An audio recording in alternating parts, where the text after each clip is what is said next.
Natal do Senhor, Missa da Noite. Primeira leitura, Isaías 9, 1 a 6. Salmo 95. Segunda leitura, Tito 2, 11 a 14. Evangelho, Lucas 2, 1 a 14. Deve-se falar do Natal a partir das leituras ou falar das leituras a partir do Natal? Acredito que as duas coisas são possíveis e válidas, mas seria melhor falar das leituras e do Natal a partir do mistério pascal, pois é o núcleo e o ponto de partida de toda a liturgia. Lucas narrou a anunciação a Zacarias e a Maria com um intervalo de 6 meses. Disse que Maria foi ao encontro de Isabel e com ela ficou cerca de 3 meses. Não dá a entender se Maria presenciou o nascimento de João. A última notícia dada foi: Maria ficou com Isabel cerca de 3 meses. Depois regressou para sua casa. Lucas 1, 56. Deve-se supor que durante esses 3 meses teria ocorrido o que se encontra narrado em Mateus 1, 18 a 24. A revelação da ação de Deus em Maria e que convenceu José a recebê-la como esposa, foi o tema do 4º domingo do Advento. Seguindo a indicação de Lucas 1, 56, José recebeu Maria já no seu 3º para o 4º mês de gravidez. Sem detalhar novos dados temporais, Lucas situa o nascimento de Jesus no contexto de um decreto de César Augusto, para que se fizesse um recenseamento de toda a terra, isto é, de todo o domínio de Roma. Sabe-se que César Augusto reinou de 30 a.C. a 14 depois de Cristo. E Quirino governou a Síria entre 6 e 1 a.C. É curioso que Lucas não tenha feito menção a Herodes Magno, que reinou na Palestina de 37 a 4 a.C. Por essas informações, deve-se situar esse recenseamento entre os anos 6 e 4 a.C. Mas os registros datam o fato no ano 6 depois de Cristo, criando uma dificuldade histórica e de difícil solução. Parece que a preocupação de Lucas foi a de oferecer um parâmetro para que pudesse falar do nascimento de Jesus dentro de um quadro histórico universal para o momento. O dado surpreendente é a obrigação do registro ter que acontecer na cidade natal, e nesse caso, do varão, pois Lucas diz: por ser da família e da descendência de Davi, José subiu da cidade de Nazaré, na Galileia, até a cidade de Davi, chamada Belém, na Judéia, para se registrar com Maria, sua esposa, que estava grávida. Versículos 4 e 5. Não se sabe como o recenseamento foi organizado. Sabe-se apenas de que devia ser feito na própria cidade natal. Também não se sabe a finalidade, mas pode-se deduzir impostos, mão de obra e, numa necessidade de guerra, convocação militar. De Nazaré da Galileia a Belém da Judéia, na época, a viagem podia levar vários dias. As dificuldades e perigos aumentavam quando o trajeto estava sendo feito por uma grávida de quase 9 meses. É possível imaginar e aceitar que José tenha conseguido um burrinho para atenuar a viagem para Maria. Mesmo assim, não deve ter sido nada fácil. Digno de nota é Lucas chamar Belém de cidade de Davi, pois esta locução, no Antigo Testamento, aponta para Jerusalém, onde estava a cidadela de Davi. 2 Samuel 5, 7 e 9, Isaías 22, 9, por exemplo. Por certo, Davi nasceu em Belém, nome que significa casa do pão, mas parece que a verdadeira intenção tem a ver com Miqueias 5:1. Mas tu, Belém de Éfrata, tão pequena entre as famílias de Judá, é de ti que há de sair aquele que governará em Israel. Profecia que foi citada por Mateus 2,6 como identificação do local do nascimento do rei Messias. Nesse sentido, Lucas e Mateus atestam a mesma tradição sobre o nascimento de Jesus em Belém e endossam a dinâmica promessa-cumprimento da vontade de Deus. É importante sublinhar ainda o elemento vinculante de José com Maria, quando não só dá a notícia de que estava grávida, mas insiste na relação, sua esposa. José poderia ter deixado Maria em Nazaré. Por certo, teria sido mais seguro para ela e para o bebê. Mas somente os dois sabiam o mistério que os envolviam e que Maria estava carregando em seu ventre.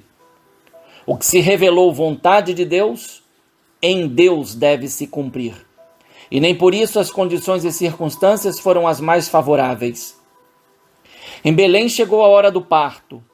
Não me parece certo pensar que Maria estivesse sozinha com José. Lucas nada diz, mas é possível pensar que em Belém havia parteiras e mulheres solidárias, pois o momento exigia tal sensibilidade.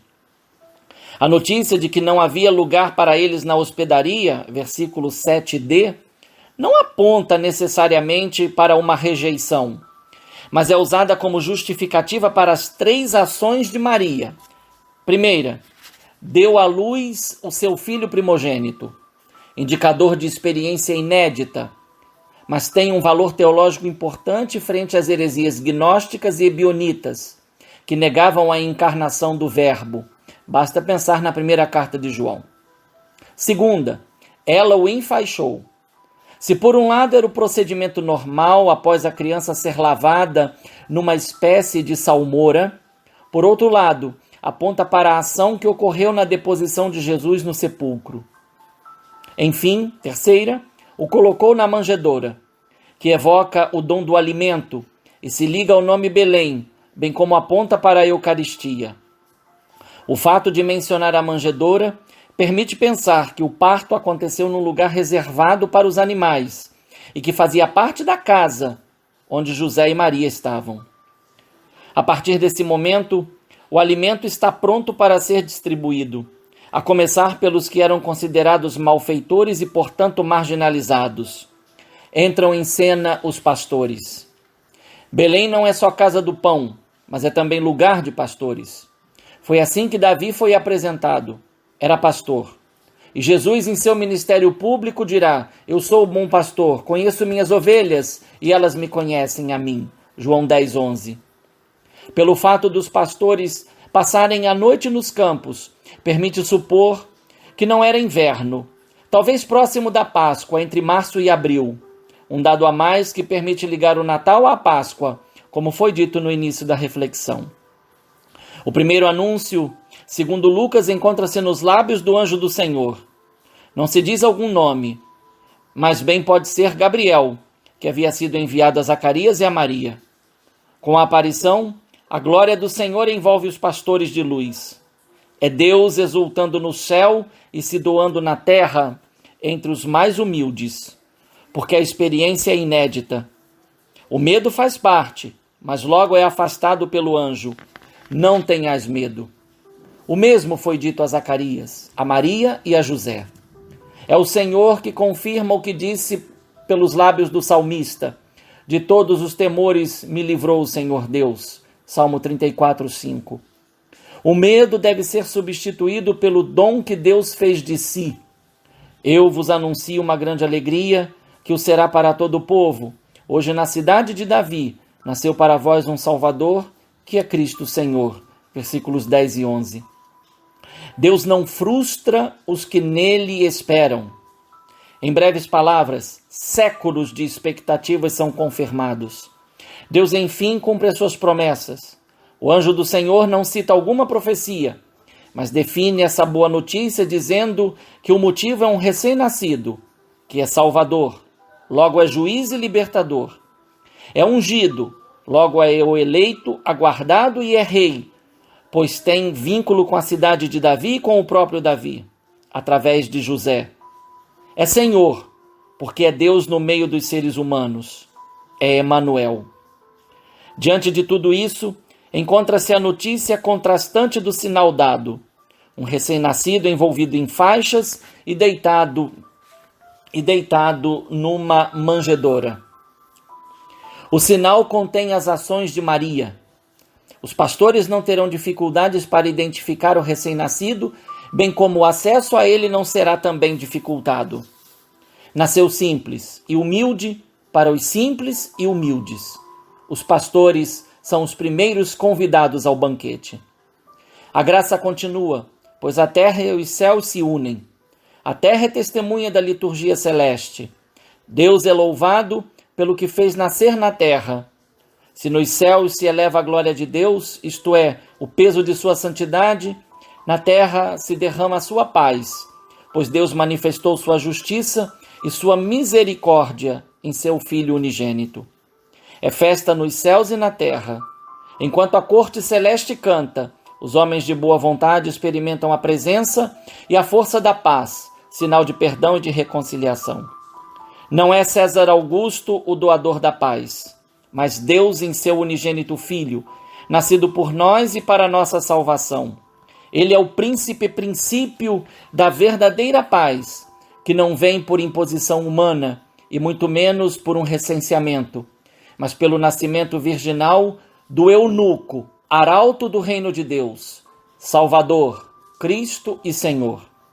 Na manjedoura, Deus derrubou os poderosos de seus tronos e elevou os humildes na humildade de sua serva e de seu filho, que humilhou-se até a morte e morte de cruz.